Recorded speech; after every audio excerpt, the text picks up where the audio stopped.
penanganan COVID-19 di Indonesia terkini. Pertama, Koordinator Tim Pakar dan Juru Bicara Pemerintah untuk Penanganan COVID-19, Wiku Adhisa Smito, mengatakan Indonesia kembali mengalami tren peningkatan jumlah kasus dalam 4 minggu terakhir. Jumlah kasus harian COVID-19 di Indonesia mencapai lebih dari 3.000 pada 12 Juli 2022. Angka ini naik 6 kali lipat jika dibandingkan angka harian pada bulan sebelumnya.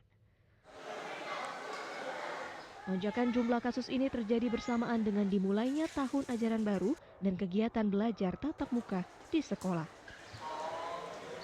Beberapa siswa sekolah menengah mengaku was-was mengikuti kegiatan belajar di sekolah di tengah tingginya angka kasus positif COVID. Sebenarnya aku agak-agak serem juga kalau misalkan ada lonjakan lagi. Sebenarnya mungkin ada beberapa kasus naik ya pasti, tapi dibarengi dengan protokol kesehatan yang sangat lengkap, tentu itu akan mengurangi lajunya. Sebenarnya aku agak takut ya, karena kan kemarin terakhir kali kita PTM ada banyak banget kasus, akhirnya kita balik lagi ke rumah. Tidak hanya siswa sekolah yang resah, beberapa orang tua murid sekolah dasar mengaku sedikit cemas.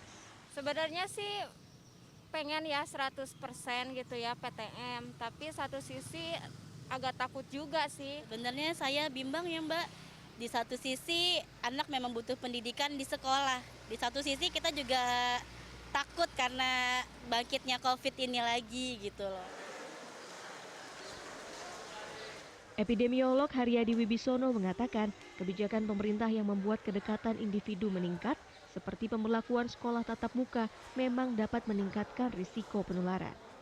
Menurutnya, hal ini harus diantisipasi pemerintah dengan meningkatkan deteksi kasus. Ya, di samping kesadaran juga dari pemerintah juga tetap harus menyebarkan informasi yang memang seharusnya dilakukan masyarakat. Yang kedua, pemerintah pun harus tetap meningkatkan pola deteksi kasusnya. Harapan saya, tingkatkan jumlah pemeriksaannya. Kepala Subbidang Dukungan Kesehatan Satgas COVID-19 Nasional Alexander Ginting mengimbau masyarakat tidak khawatir ketika sekolah tatap muka diberlakukan kembali. Kementerian Pendidikan dan Kebudayaan telah melakukan persiapan, seperti percepatan vaksinasi dan pengawasan penerapan protokol kesehatan di sekolah-sekolah.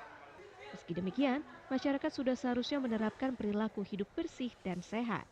Jadi bagian dari perilaku anak sekolah dan bagian perilaku dari penyelenggara sekolah.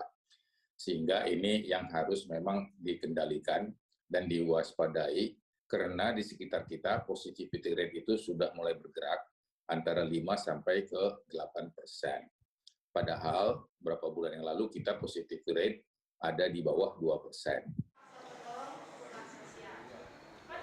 Alexander menegaskan apabila ditemukan kasus positif terkonfirmasi lebih dari 5% dan muncul klaster penularan, maka kegiatan belajar tatap muka di sekolah akan dihentikan sementara, yakni 10 kali 24 jam. Mentari Detanzil, Edwin Arman, Jakarta.